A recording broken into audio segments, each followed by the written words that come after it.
My sister smirked. "Give me the key. I need to show my boyfriend around," after announcing she'd be moving into my apartment soon. So I said, "Do it, and the police will show you around a prison cell." I've been living in my current apartment for 3 years. It's a beautiful one-bedroom in a safe, walkable neighborhood with great restaurants, a park nearby, and only a 15-minute commute to my job. I worked hard to afford this place. It's about 30% of my income, but I budget carefully, and it's worth it to me. My younger sister Sarah, 20, just finished her sophomore year of college and decided she wants to move off campus. She's been looking at apartments, but everything in her price range is either too far from school or in neighborhoods she considers sketchy. Last week, she came to visit my apartment for the first time in months, and I could see the wheels turning in her head as she looked around. 2 days later, my mother, Linda, 52F, called me with what she presented as a brilliant solution. She thinks I should swap apartments with Sarah. Her logic? Young women need to live in safe, nice neighborhoods, while grown men can live anywhere and protect themselves. She actually said those words. I was stunned. When I pointed out that I'd worked hard for this apartment and that it's close to my job, she brushed it off. "You're a strong young man. You can handle a longer commute. Your sister is vulnerable. Do you want something to happen to her because she had to live in a dangerous area?" The manipulation is incredible. First of all, the apartments Sarah's looking at aren't in dangerous areas. They're just not in trendy neighborhoods. Second, why is my comfort and safety less important because I'm male? I pointed out that crime can happen to anyone, regardless of gender. And she accused me of being selfish and not understanding what women go through. What really gets me is the double standard. When I was Sarah's age, I lived in a cramped studio with 3 roommates, in a building with broken locks and sketchy neighbors. Nobody offered to swap apartments with me. I was told it would build character, and that I needed to learn to take care of myself. But apparently Sarah needs to be sheltered from any minor inconvenience. My mother has been relentless. She calls daily to guilt trip me, saying things like, "I thought I raised you to protect your sister, and real men make sacrifices for family." She's even gotten my aunt involved, who texted me yesterday saying I should step up as a big brother. The thing is, I love my sister, but she's not some helpless damsel. She's smart, capable, and honestly, a bit spoiled. She works part-time at a boutique for spending money, but our parents still pay most of her bills. Meanwhile, I've been financially independent since I graduated. I don't think giving up my apartment would help her. It would just reinforce that she can get whatever she wants by playing the vulnerable young woman card. I feel like I'm being gaslit. Am I really being selfish for not wanting to uproot my life? Is it wrong that I'm frustrated by these sexist assumptions about what men versus women need in terms of housing? I've always supported gender equality, but apparently that goes out the window when it's convenient for my family. Update 1. 2 weeks later, Sister has started bringing dates to her future apartment. I can't believe I'm back here already, but the situation has escalated to levels of absurdity I didn't think possible. After my last post, I thought standing firm would eventually make my family back off. I was wrong. Last Tuesday, I came home from work to find Sarah in my apartment. She still has the spare key from when she houses for me last year. She was with someone I didn't recognize, a guy about her age, who she introduced as Tyler. She acted completely normal, giving him a tour like she owned the place. "This is the kitchen.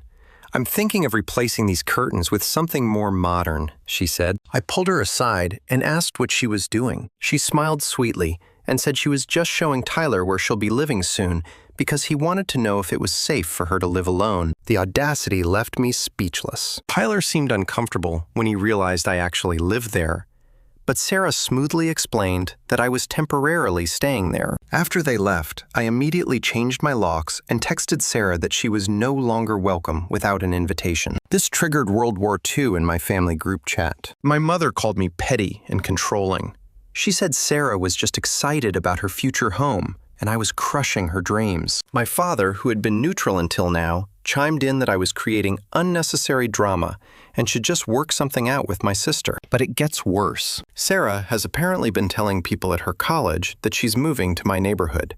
She's been posting Instagram stories from the local coffee shops and restaurants, tagging the location with captions like, checking out my new spots, and can't wait to be a regular here. My cousin sent me screenshots asking when I was moving. Yesterday was the breaking point. I came home to find not just Sarah, but Sarah and 3 of her friends having a wine night in my apartment. They'd moved my furniture around to create better flow and were discussing paint colors. When I walked in, Sarah actually had the nerve to say, "Oh, James, we're just having a little housewarming planning session." I told them all to leave immediately. Sarah tried to argue that I was embarrassing her in front of her friends, but I stood firm. One of her friends whispered, "I thought you said he was cool with it," which tells me Sarah has been straight up lying about our arrangement. After they left, I got a barrage of texts from my mother. Apparently, Sarah called her crying, saying I had humiliated her and ruined her reputation. My mother demanded I apologize and stopped being territorial about an apartment I'm going to give up anyway. I responded with a firm message to the family group chat. I am not now, nor will I ever give Sarah my apartment.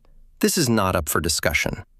Sarah entering my home without permission is trespassing, and if it happens again, I will treat it as such. The silence after that message was deafening. Then my mother privately messaged me, saying I was breaking her heart and that she never thought her son would threaten his own sister. The emotional manipulation is off the charts. What kills me is how Sarah is portraying herself as this innocent victim who just wants a safe place to live, while simultaneously showing she's savvy enough to manipulate social situations, lie to her friends, and strategically guilt-trip family members. She's not some naive little girl who needs protection. She's a calculating adult who knows exactly what she's doing. Several of you warned me in the comments of my last post that this would escalate, and you were right. I've started documenting everything. The unauthorized entries, the lies she's spreading, the harassment from family members. I have a feeling I'm going to need it. Update 2. 1 month later, the family dinner ambush. I knew something was up when my mother invited me to Sunday dinner and insisted it was just going to be the immediate family. She seemed too calm, too pleasant on the phone. After weeks of cold shoulders and passive-aggressive texts, her sudden warmth should have been a red flag. I arrived at my parents' house to find not just my immediate family, but my Aunt Margaret, Uncle Paul, and my grandfather. It was an intervention. They'd actually staged an intervention about my apartment. My mother had prepared a PowerPoint presentation. I wish I was joking. She had crime statistics for different neighborhoods, articles about violence against women, and even a slide titled, "Why Good Brothers Protect Their Sisters." The most infuriating slide was a comparison of our salaries. How she got my financial information? I don't know, showing that as a percentage, Sarah would pay more of her income for a safe apartment than I currently do. You see, my mother explained to the room, James can afford to live somewhere less expensive. He's being selfish by hoarding resources his sister needs. My grandfather, who I'd always thought was reasonable, nodded along. In my day, men took care of the women in their family. We didn't need to be asked twice. Sarah sat there looking perfectly innocent, occasionally dabbing at her eyes with a tissue. She dressed specifically for this. No makeup, hair in a simple ponytail, wearing a cardigan that made her look younger. It was calculated to make her appear vulnerable. When it was apparently my turn to respond to this ambush, I stood up and addressed the room. I explained that I'd worked 2 jobs through college to afford my own place, that I'd lived in subpar housing for years while saving up, and that I'd earned my apartment through sacrifice and hard work. I pointed out that Sarah had the same opportunities, but chose to focus on her social life, which is fine, but choices have consequences. So, you're saying Sarah deserves to be unsafe because she had a social life? My aunt interjected. That's victim blaming. I nearly laughed. What victim? Sarah isn't a victim of anything except her own poor planning and budgeting. That's when Sarah broke down in tears. Loud, dramatic sobs. I just want to feel safe, she wailed. Why doesn't my own brother care about my safety? My Uncle Paul then made the mistake of trying to use logic. Look, James, let's be practical. You're a 6'1" man who works out. Sarah is a petite young woman. Who's more at risk here? I responded by pulling up crime statistics on my phone for the neighborhood where I live versus where Sarah is looking. The difference was negligible. When I showed this to the room, my mother dismissed it. Statistics don't tell the whole story. Women face harassment that doesn't get reported. Then maybe, I suggested, Sarah should consider getting roommates like I did at her age. There's safety in numbers, and it would help with rent. The room erupted. Apparently, suggesting Sarah live with roommates was tantamount to throwing her to the wolves. She needs her privacy, my mother insisted. Young women shouldn't have to compromise their living situations because of their gender. The irony of that statement, while trying to make me compromise my living situation because of my gender, was completely lost on them. The intervention continued for another hour. They tried every angle. Guilt, manipulation, appeals to tradition, even offering to help me with moving costs. My grandfather offered to pay my security deposit on a new place, if I'd just be reasonable. Finally, I'd had enough. I stood up and announced I was leaving. My mother tried to physically block the door, telling me we weren't done discussing this. I looked her straight in the eye and said, "Yes, we are. And if any of you bring this up again, I'll be taking a long break from family gatherings." As I was walking in my car, Sarah ran after me. For a moment, I thought she might apologize for this circus. Instead, she said, "I don't understand why you hate me so much." "I don't hate you, Sarah," I told her. "I just refuse to enable you. There's a difference." She then dropped the innocent act entirely. "You know I'm going to get that apartment eventually, right? Mom and Dad always make sure I get what I need." "Good luck with that," I said, and drove away. Since then, I've been getting messages from various family members about how I ruined Sunday dinner and made Sarah cry. The narrative has completely shifted from me being asked to do a favor to me being a villain who actively wants his sister to be in danger. I've started looking into legal options to ensure my apartment remains mine. I have a feeling this isn't over. Update 3. 2 months later, the dating app profile and the conspiracy. I thought my family had finally accepted defeat. After the dinner ambush, things went quiet. Too quiet. As it turns out, Sarah blocked me on social media. My mother limited our conversations to basic pleasantries, and I actually started to relax. I should have known better. Last week, my coworker Brian pulled me aside during lunch. "Hey man, this is awkward, but I saw your dating profile on Bumble. Just wanted to give you a heads up. You might want to update it. It says some pretty weird stuff." "I don't have a Bumble profile." I haven't been on dating apps in over a year. Brian showed me the profile, and my blood ran cold. It was definitely my photos, ones from my social media that family had access to.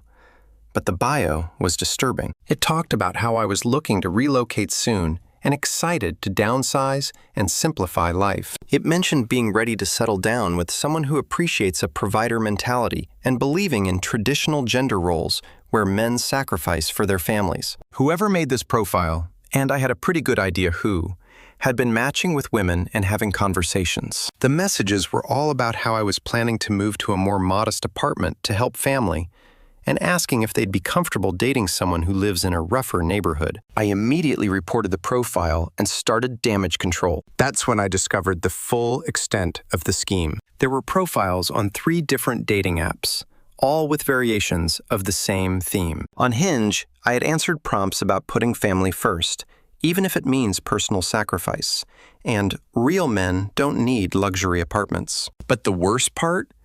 The profiles had matched with several women I actually knew. Acquaintances from college, a friend's sister, even a woman from my gym. These connections had led to real conversations where I had explained that I was moving because my sister needs my apartment more than I do, and that I was proud to be the kind of man who protects the women in his family. I spent hours screenshotting everything and filing reports. Then I confronted the obvious suspect via text. Sarah denied it at first, but when I mentioned I was considering filing a police report for identity theft, she admitted to just trying to help. Her logic was breathtaking. She thought if I started dating someone while living in a lesser apartment, I'd realize it was hurting my dating life, and agreed to swap. She actually said, "I was trying to show you that girls won't want to date a guy who doesn't have a nice place." I pointed out the irony. She was literally catfishing women to prove that women are shallow about apartments, while simultaneously demanding my apartment because she thinks she deserves better. Her response? "It's different for guys." When I told her I was done with her games and would be pursuing legal action, she panicked and called our mother. Within an hour, I was getting calls from family members I hadn't heard from in years. Apparently, Sarah had spun a story about how she was just trying to help her brother's love life and I was overreacting to a harmless prank. My mother's take was even more twisted. She said Sarah's actions showed how desperate she was for a safe place to live, and that I should be moved by her creativity rather than angry. She actually tried to frame identity theft as a sign of how much Sarah needed my help. I consulted a lawyer friend who confirmed this definitely qualified as identity theft and harassment. I sent a formal cease and desist letter to Sarah and made it clear that any further attempts to interfere with my life would result in legal action. The family explosion was immediate. I was called everything from litigious to vindictive to mentally unstable. My own mother suggested I needed therapy for my inability to share and my toxic masculinity that prevents me from protecting women. But here's where it gets really interesting. My cousin Emma, who's always been the family gossip, reached out privately. She told me that my mother and Sarah had been planning this for months. There were text messages in the family group chat that I'm not part of, discussing Operation Apartment Swap, like it was some kind of military campaign. Emma sent me screenshots. They discussed everything from the dating profiles to hiring someone to accidentally damage my apartment to make me want to move. My mother had even researched whether she could use the fact that she co-signed my lease 3 years ago to force some kind of transfer. The messages revealed something else interesting. This wasn't really about safety at all. Sarah had apparently been bragging to her friends about moving to my neighborhood, and when I refused, she felt humiliated. My mother saw it as me publicly embarrassing the family by not supporting Sarah's lies. It was all about saving face and maintaining Sarah's image. Armed with this information, I sent one final message to the family chat, the one I am in. I have evidence of a coordinated campaign to harass me, steal my identity, and force me from my home. This stops now, or I pursue every legal option available to me. I will not be discussing this further. The silence was deafening. Then, one by one, family members started messaging me privately. Some were apologetic, saying they didn't realize how far things had gone. Others were still Team Sarah, but at least acknowledged the dating profile scheme was too much. Final update. 3 months later, the lease papers and the resolution. I thought the threat of legal action had ended things. Sarah had grudgingly found an apartment with roommates. My mother had stopped mentioning the situation, and family dinners had resumed with a careful avoidance of any housing-related topics. I should have known the silence was just the calm before the storm. Last Thursday, my mother invited me for coffee. She said she wanted to clear the air and move forward as a family. Against my better judgment, I agreed. She suggested we meet at a cafe near my office, which should have been my first clue. She never comes to my part of town. I arrived to find her already there, with a manila folder on the table. She was dressed like she was going to a business meeting, and her whole demeanor was different. Less emotional manipulation, more corporate negotiation. "James," she began, "I've been thinking about our situation, and I believe I found a solution that works for everyone." She slid the folder across to me. Inside were lease transfer documents already partially filled out, along with a rental application for a comparable apartment in a different neighborhood. She'd done her homework. The new place was exactly 30% of my income, just like my current apartment. It was the same square footage, had similar amenities, and was even on a comparable floor. "You see," she explained with a satisfied smile, "I found you an equivalent apartment. Same price, same size, same amenities. So now you have no logical reason to refuse the swap." I looked at the address. The equivalent apartment was in an industrial area 45 minutes from my job with no public transit access. The similar amenities included a gym in the basement of an old building and a park nearby, a patch of grass next to a highway overpass. The neighborhood wasn't dangerous, but it was isolated, inconvenient, and frankly, depressing. "You've been saying this is about the principle," she continued. "Well, I'm removing all your practical objections. This proves it was never about the apartment itself, but about your refusal to protect your sister." She then launched into a prepared speech about how protective older brothers ensure their sisters have appropriate housing, and how this was a test of my character. She actually used the phrase, "Real men make sacrifices invisible to the world, but known to God." I let her finish, then calmly asked, "Did Sarah help you pick this apartment?" "Of course not," she said, offended. "This is between you and me, a mother advocating for her daughter." I pulled out my phone and showed her a screenshot Emma had sent me that morning. A text from Sarah to the family group chat.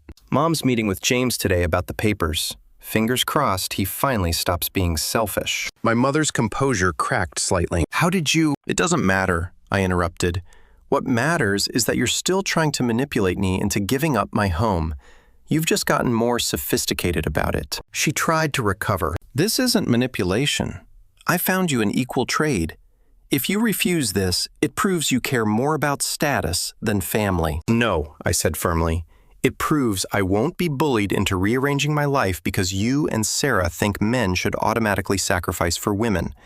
It proves I won't reward Sarah's lies, harassment, and literal identity theft with the apartment she wants. Then I pulled out my own folder. Inside were copies of every harassing message, screenshots of the dating profiles, documentation of Sarah's unauthorized entries to my apartment, and a letter from my lawyer outlining potential charges for harassment, identity theft, and conspiracy to commit fraud. This is what protecting family has gotten me, I said. Months of harassment, manipulation, and crimes. Actual crimes, Mom. She went pale. You wouldn't actually sue your sister. I won't if this stops now completely.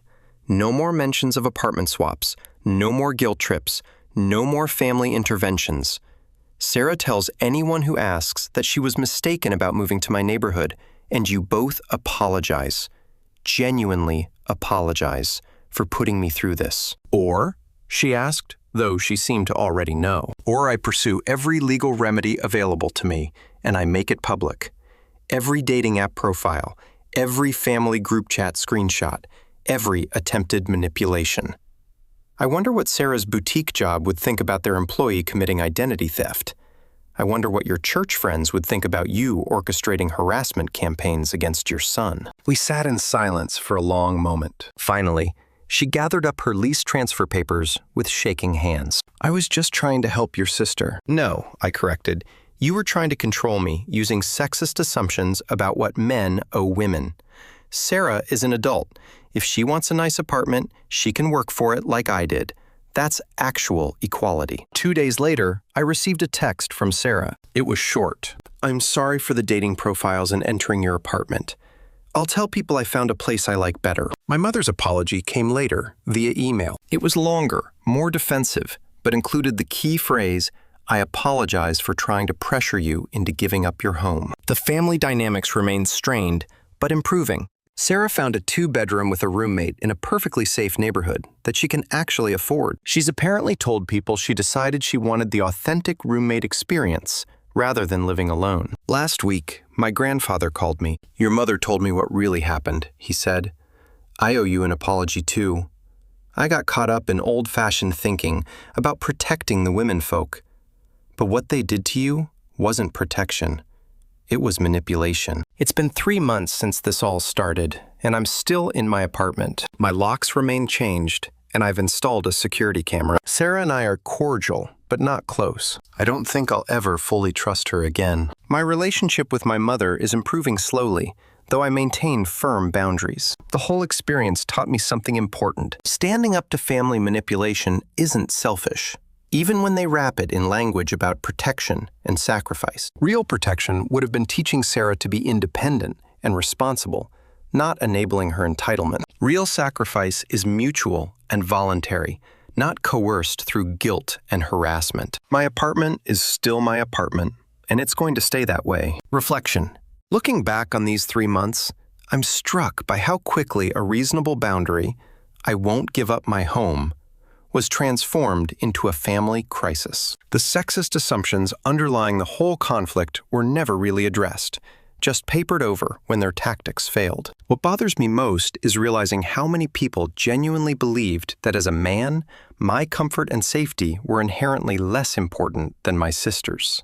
The idea that men can live anywhere, while women need protection through better housing, isn't just insulting to men. It's infantilizing to women. Sarah is perfectly capable of taking care of herself. She just didn't want to make the same sacrifices I did. I've had several people, mainly older relatives, tell me I'll regret not stepping up for my sister. But I did step up. I stepped up for my own rights and refused to be manipulated. That's not toxic masculinity. That's healthy boundaries. To anyone facing similar pressure, document everything. Stand your ground And don't let family use gender stereotypes to manipulate you. Whether you're a man being told to sacrifice because you're strong enough to handle it, or a woman being told you need special protection, these attitudes harm everyone. My apartment has become more than just a place to live. It's a symbol of my autonomy and my refusal to be controlled by outdated gender expectations. And every morning when I make coffee in my kitchen, look out at my tree-lined street, and enjoy the home I worked hard to afford, I'm reminded that standing up for yourself isn't selfish. It's necessary. The family peace we have now might be fragile, built on the threat of legal consequences rather than genuine understanding. But it's better than being bulldozed by manipulation disguised as love. Sometimes protecting yourself means letting family be disappointed in you, and that's okay.